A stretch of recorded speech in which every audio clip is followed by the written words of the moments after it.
these people that you are trying to represent, you know, nurses and teachers and others, it's been done. These people are still unemployed. So how successful? Well, that's right. Go on. How successful have you been? Well, I guess we found that not only let me sort of point this out. We looked at the law, and the law said you can't do it. So we took them on. We represented about 3,000 people, and then we found that the commissions and the human rights tribunals where we found these cases just basically closed up and said, "Oh, we don't want to know about it. We don't want to know about it." That's right. So the whole thing has been a complete travesty, but we were the ones that stood up for them. And in Queensland, there's about 3,000 nurses who are all qualified, all want to go back. Queensland Health is dithering. And the reason stop there. So that's a very good figure. Okay. Are you saying that as I speak to you tonight, there are 3,000 nurses, did you say 3,000 nurses in Queensland? In Queensland. Unable to get return to their employment because they're not vaccinated? Correct.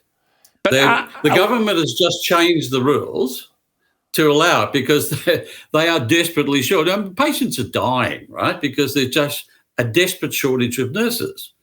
Right? So they've had to do something. Have these 3,000 nurses in Queensland been reinstated? No, they're dribbling them on. And here's the reality, Alan. Every person that joins us is somewhere between $300 and $500 that doesn't go to the ALP, right? So the ALP government does not want them to come on board because they know they're not going to join in Queensland, the Queensland Nurse and Midwifery Union, because they were the ones that refused to represent them when the trouble hit.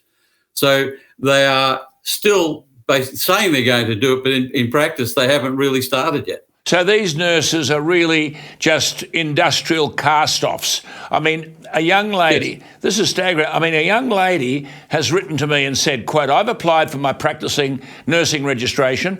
And of course, the AHPRA, which is the Australian Health Practitioner Regulation Agency, another bloody piece of bureaucracy. Know them well. She says, I bet you do, will be on my back if I do any public interviews. However, I cannot get back my nursing registration.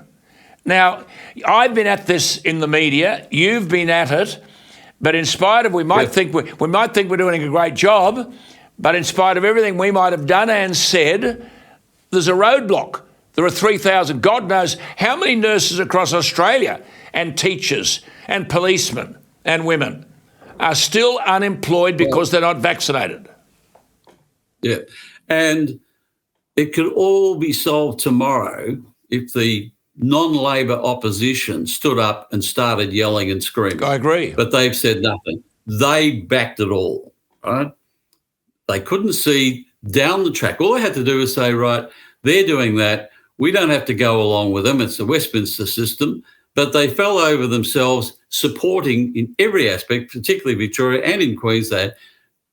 They fully supported this mandate thing and held the view that if any nurse didn't get vaccinated, should be sacked. Yeah, there's nothing wrong with being wrong at the time, but when you realise you were wrong, you should admit it and then acknowledge that there are people out here who have been prejudiced by what they're doing.